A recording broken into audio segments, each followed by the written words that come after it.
BEd online classes में आपका स्वागत है। जैसा कि मैं आपको बीएड फर्स्ट ईयर का fifth paper education policies school leadership and management पढ़ा रहा था। ध्यान दीजिएगा, इस पेपर में पिछली कक्षा में हम लोगों ने राष्ट्रीय शिक्षा नीति के द्वारा निर्धारित जो पीओपी था, प्रोग्राम ऑफ एक्शन, यानी राष्ट्रीय शिक्षा नीति के द्वारा निर्धारित की गई जो 24 विशेष बातें थी जिनको भारत सरकार के निर्देशानुसार कार्य रूप में ले आना था, इनकी चर्चा हम लोग कर रहे थे। इसमें 3 महत्वपूर्ण बातों की चर्चाएं हम लोगों ने कर ली थी। आज इस कक्षा में मैं चौथी बात आपको बताऊंगा जो महत्वपूर्ण बात भी है और विशेष बात भी है। देखिए, इसके चतुर्थ अनुभाग में कहा जा रहा है शिक्षा का व्यवसायीकरण। ध्यान दीजिएगा, इसके चतुर्थ भाग में कहा जा रहा है शिक्षा का व्यवसायीकरण, वोकेशनल ऑफ एजुकेशन। ध्यान दीजिएगा, शिक्षा के व्यवसायीकरण कहा जा रहा है कि प्रारंभ में शिक्षा की व्यवस्था के अर्ली एजुकेशन प्रोग्राम में शिक्षा की व्यवस्था में शिक्षा के प्रारंभ में ही कार्य अनुभव पर बल दिया जाएगा, यानी +2 के लिए विभिन्न प्रकार के व्यवसायिक पाठ्यक्रम तैयार किए जाएंगे। कहने का तात्पर्य है कि +2 से तात्पर्य हमारा है जो राष्ट्रीय शिक्षा नीति का फ्रेमवर्क था 10+2+3 कि +2 का तात्पर्य है कि 10वीं कक्षा उत्तीर्ण करने के उपरांत छात्र छात्राओं को विभिन्न व्यावसायिक पाठ्यक्रम, उनके संबंध में तमाम व्यावसायिक पाठ्यक्रम तैयार किए जाएंगे और इन व्यावसायिक पाठ्यक्रमों की सहायता से इन बालक बालिकाओं को शिक्षा की उस व्यवस्था से जोड़ा जाएगा। और ध्यान दीजिएगा, इन्हें ऐसा नहीं कि उपेक्षित किया जाएगा बल्कि इन्हें प्रमोट किया जाएगा। अगर हो सके तो माध्यमिक विद्यालयों में ही इन व्यावसायिक प्रशिक्षणों को संचालित किया जाए और यदि व्यवस्थाएं स्थापित हो सके तो भविष्य में इनके लिए अलग से, ध्यान दीजिएगा, इनके लिए अलग से व्यावसायिक संस्थान स्थापित किए जाए। तो ये चतुर्थ अनुभाग में बात कही गई थी। वहीं 5वें अनुभाग में बात कही जा रही है उच्च शिक्षा के संबंध में। ध्यान दीजिएगा, पांचवें भाग में कही जा रही है बात जो है वो है उच्च शिक्षा के संबंध में। उच्च शिक्षा के संबंध में कही जा रही है, हायर एजुकेशन के संबंध में कही जा रही है कि माध्यमिक शिक्षा के साथ साथ उच्च शिक्षा का भी उन्नयन किया जाएगा, उसकी स्थिति में सुधारा जाएगा। विश्वविद्यालयों में, महाविद्यालयों में प्रवेश हेतु प्रवेश परीक्षाएं आयोजित की जाएंगी, पाठ्यक्रमों का पुनर्गठन किया जाएगा, उच्च शिक्षा संस्थानों में जो संसाधन हैं उन संसाधनों की व्यवस्था को सुधारा जाएगा, शिक्षकों के लिए पुनर्बोध कार्यक्रम व्यवस्थित किए जाएंगे और ज्यादा से ज्यादा लोगों को उच्चतर शिक्षा की व्यवस्था तक जोड़ा जाएगा। तो ये 5वीं बात कही जाती है। वहीं इन 24 दस्तावेज के 24 जो भाग हैं, इसके 6ठे भाग में कहा जाता है मुक्त विश्वविद्यालय तथा दूरस्थ शिक्षा, मुक्त विश्वविद्यालय तथा दूरस्थ शिक्षा, open universities and distance education. कहा गया कि इंदिरा गांधी राष्ट्रीय मुक्त विश्वविद्यालय के कार्यक्रमों को विस्तार दिया जाएगा। ध्यान दीजिएगा, इंदिरा गांधी मुक्त विश्वविद्यालय के कार्यक्रमों को विस्तार दिया जाएगा और कुछ नए मुक्त विश्वविद्यालयों की स्थापना की जाएगी और ये कोशिश किया जाएगा कि ज्यादा से ज्यादा लोगों को उच्चतर शिक्षा की व्यवस्था से जोड़ा जाए, उन्हें शिक्षा की व्यवस्था से बना के रखा जाए। वहीं 7वीं बात इस 7वें भाग में इसके कहा जा रहा है ग्रामीण विश्वविद्यालय एवं ग्रामीण संस्थान, rural universities and rural institution. ध्यान दीजिएगा, कहा गया इस राष्ट्रीय शिक्षा नीति के कार्य रूप में जो 24 बातें कही जा रही थी उसके 7वें भाग में कहा जा रहा है कि केंद्रीय ग्रामीण संस्थान, central council of rural institution का गठन करने, साथ ही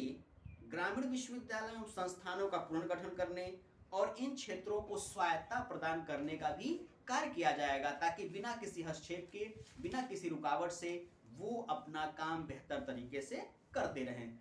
क्योंकि यदि किसी कार्य में, किसी योजना में किसी प्रकार का कोई हस्तक्षेप निर्धारित किया जाता है तो वह कार्य, वह योजना उतने व्यवहारिक तौर पे कार्य रूप में नहीं आ पाती है जितना कि सैद्धांतिक रूप में उसको तैयार करके निश्चित किया जाता है। इसलिए कहा गया कि ये जो ग्रामीण संस्थान है, ग्रामीण विश्वविद्यालय हैं, इनमें ज्यादा से ज्यादा लोगों को जोड़ा जाए। इसलिए इन विश्वविद्यालयों को कुछ स्वायत्तता प्रदान की जाए, कुछ इनको अधिकार दिए जाएं जिनकी सहायता से वो अपने साक्षरता का स्तर, नामांकन का स्तर, व्यवस्थाओं का स्तर, सुविधाओं का स्तर में सुधार ला सके। वहीं 8वीं बात इसमें कही जाती है, ध्यान दीजिएगा, तकनीकी एवं प्रबंधन शिक्षा के क्षेत्र में, टेक्निकल एंड मैनेजमेंट एजुकेशन के फील्ड में कही जाती है। कहा जाता है कि जो भारत के संस्थान हैं, अखिल भारतीय तकनीकी परिषद, जिसको शॉर्ट फॉर्म में हम AICT कहते हैं, AICTE कहते हैं, कहा गया कि इनको कार्यों को सुदृढ़ किया जाए, साथ ही राज्यों में तकनीकी शिक्षा बोर्ड बनाए जाए,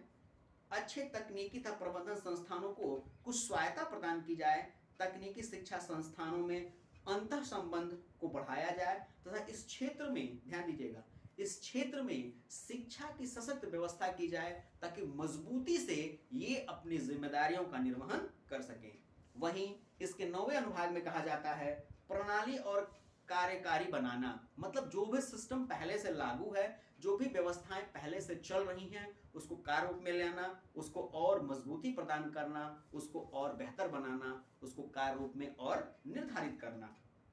वही कही जा रही है meaning of the system of the work, कि संस्था, ध्यान दीजिए, प्रणाली की बात हम कर रहे हैं, सिस्टम को स्ट्रॉन्ग बनाने की बात कर रहे हैं। कहा जाता है कि संस्था के प्रशासन और शिक्षकों के मानक निर्धारित किए जाएं, संस्था का एडमिनिस्ट्रेशन कैसा होगा, क्या क्वालिटी होगा, क्या क्राइटेरिया होगा, ये निर्धारित किया जाए। साथ ही शिक्षकों का जो स्टैंडर्ड्स है, जो मानक है, जो उनकी डिग्रीज है, जो एम्प्लॉइज के क्वालिटीज है, उसको भी निर्धारित किया जाए। शिक्षकों तथा छात्रों की कार्य प्रणाली में सुधार किया जाए, शिक्षा संस्थानों के मूल्यांकन पर बल दिया जाए और एक ऐसी संस्थान को ये जिम्मेदारी दी जाए जो वर्ष में कम से कम एक बार उस संस्थान पे, उस विश्वविद्यालय पे, उस महाविद्यालय तक पहुंच के वहां की कार्य व्यवस्थाओं को देख के उसका मूल्यांकन कर सके और मूल्यांकन के हिसाब से उसका एक स्टेटस, एक स्टैंडर्ड तैयार कर सके जो छात्रों, शिक्षकों और संस्था की कार्यवाही को और बेहतर बनाने का प्रयास किया था। और ये है भी वास्तव में देखा जाए तो कहीं ना कहीं जो ग्रेडिंग होती है, जैसे वर्तमान में अगर हम बात करें, उच्चतर शिक्षा की बात करें,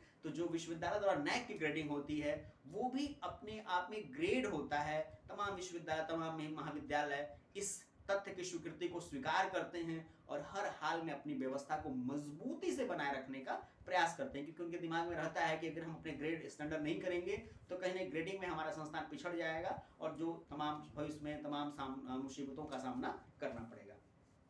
अब ध्यान दीजिएगा, इसके 10वें अनुभाग में क्या कहा जा रहा है। 10वें अनुभाग में कहा जा रहा है उपाधियों की रोजगार से विलक्षण और मानक शक्ति का नियोजन, कि जो डिग्रीज हैं, ध्यान दीजिएगा, जो डिग्रीज हैं उनको, ध्यान दीजिएगा, जो डिग्री हैं उनको काम से न जोड़ा जाए, काम को बेहतरता से जोड़ा जाए। इसके लिए कहते हैं कि बेहतर तरीके से यदि हम मैन पावर को जज करना चाहते हैं तो राष्ट्रीय स्तर पे एक नेशनल टेस्ट सर्विस जैसी एजेंसीज का आयोजन किया जाए। अब क्षेत्र विशेष के रोजगार प्राप्त करने के लिए विशेष तौर पे राष्ट्रीय परीक्षा उत्तीर्ण करना आवश्यक किया जाए ताकि लोगों के अंदर एक स्टैंडर्ड सोच, एक उच्चतम विचारधारा उत्पन्न हो और वो बेहतर तरीके से अपने कार्य को करने का प्रयास करें। और ये व्यवस्था अगर लागू कर दी जाती है तो निश्चित तौर पे कहा जा सकता है कि कहीं ना कहीं लोगों के जो स्टैंडर्ड्स है, जो तकनीकी, जो मानसिक, जो सामाजिक व्यवस्था का जो मजबूती से व्यवस्था को बनाए रखने की पहल है वो हर हाल में निर्धारित की जाएगी। और कहीं ना कहीं इसके माध्यम से विद्यालय, संस्थान, वो बच्चा खुद अपनी जिम्मेदारियों को समझेगा और अपनी विशेषता को बनाए रखने के लिए हर सफल प्रयास वो करता रहेगा। तो ये कुछ खास बातें इसमें रही। 10वें अनुभाग तक चर्चाएं इस कक्षा में हम लोगों ने किया। अब आगे की कक्षा में हम इसके जो 11वें और 12वें भाग में बात कही गई है प्रोग्राम ऑफ एक्शन के माध्यम से, इसके बारे में हम लोग चर्चा करेंगे, फिर इस पर हम पढ़ाई